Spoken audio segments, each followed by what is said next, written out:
Well, making another video. Got nothing to do, nowhere to go, people to see, places to do. None of that. Bored as hell. Not sick anymore. That's cool. I don't sound like I'm fucking dying. Well, last video I talked about my job. I worked in a mayonnaise factory, and as of what was it, Wednesday? Fired. I had started to really hate that job, so I kind of just started fucking around. And in the place in the factory that I was working, it's not like I was on like a production line, so I didn't have to actually be there. And there was work that I had to get done. We had like orders of shit to put together and ship out. But oh, sweet, a tick! Great, love you. Intermission.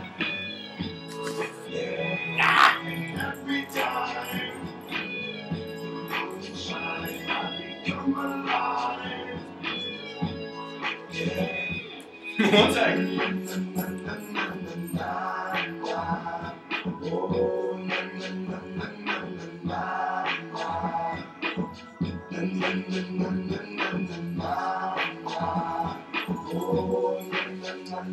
Well, I fucking love living in New England. Can't go outside with like a goddamn tick on you. Now I'm like paranoid. But yeah. So I didn't really have to like even be there. I was kind of in charge of that whole area too. So you know, when you're in charge, you don't have to do everything.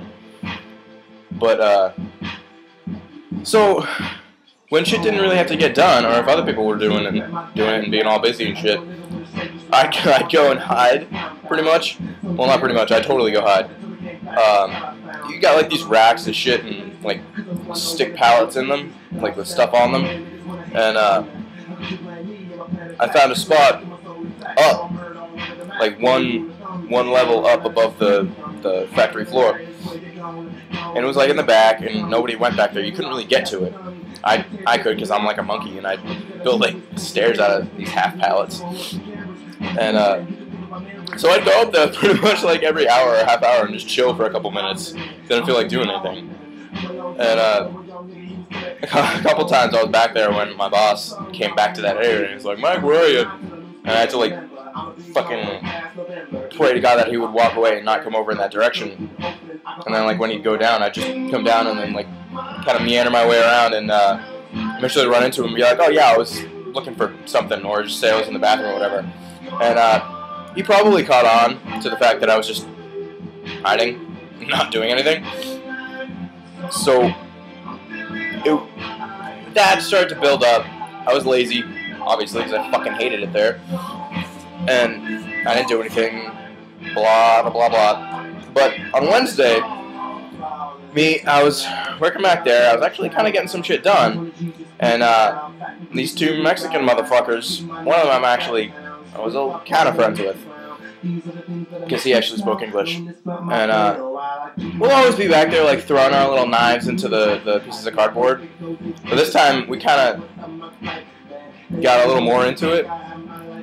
And I took a piece of cardboard and I drew a target on it with Sharpie. And I wrote above it Canes, like encircled it just like the logo thing. And we taped it to one of the supports on the racks. We were throwing knives at it. I only threw like one knife. I only did it once. Him and that other guy were doing it like continuously. And while we were doing that, we were keeping a watchful eye out for Fred to make sure we wouldn't get fucked. You know, if he came back there and saw us doing that. So he actually came by, and we had to like fucking be real careful and take down the little target. And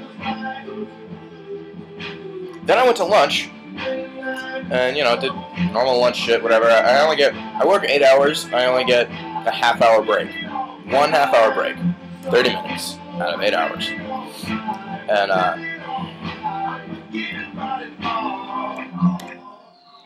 so I'm leaving the lunchroom to go back, and Fred comes in for his lunch. And I had gone to lunch a couple minutes past 12, which is when I usually go. And it was maybe 12:37. And he comes in the room, and he's doing this whole fucking condescending, like, demeaning, smiling at you like you're his pal, but he really thinks that you're a piece of shit, whole demeanor shit. And he was like, starting tomorrow, I want you to punch out for lunch. And I was like, I don't fucking argue or put up a fight about shit like that because it's not worth it. So I'm friendly as hell. So I was like, dude, alright, but I can hardly remember to punch in and out at the beginning and the end of the day. And he's like, well, then you'll be looking for a new job. And I was like, I already am, buddy. He didn't hear me say that, obviously, because I was walking out of the lunchroom. And, shit went on. I was real fucking rip shit, dude. I was like, that pissed me off real bad. I'm only a temp, and temps aren't supposed to have to punch out for lunch. So that was some heavy bullshit. But, I got over it. I didn't get over it that fast, because I was really so fucking close to just quitting. To just going into his office and being like, you know what I realized? I'm too good to work in a factory. Any factory, for that matter. Especially one that's run as shittily as this one. So, peace out. But I didn't get to. It was around 2 o'clock, 1:30 maybe. Kenny, one of the floor managers, comes over and is like, Fred wants to see you in his office. And I was like, okay. Yeah, that's never good. And I walk into his office, and I walked by my friend Brittany, and I was like, Fred wants to see me, and she was like, uh-oh, you're gonna get fired. I was like, haha, hope not, kinda. And lo and behold, went to his office, and he's sitting there, he's like, I'm about to do something that I don't like to ever do, but blah, blah, blah. It was brought to my attention that there was a major safety violation, blah, blah, blah, blah, and, fired me. So, now I don't have a job. I'm fucking ecstatic I don't have to work in that shithole anymore. But it sucks, because now I'm not making money. And that really sucks. But, what are you gonna do? I don't know, man. I don't have much else to talk about right now. I redid my room. Not like you knew what my room looked like before, but it's kind of cool now. I got a TV right there, got my bed right there, I got this chair, got my amp right here, music. Oh, I got this funky ass beard thing. Can't really see because I don't have a beard in the first place. Nick Swartzen shirt. Woo! Oh. Alright. I guess that's it for now.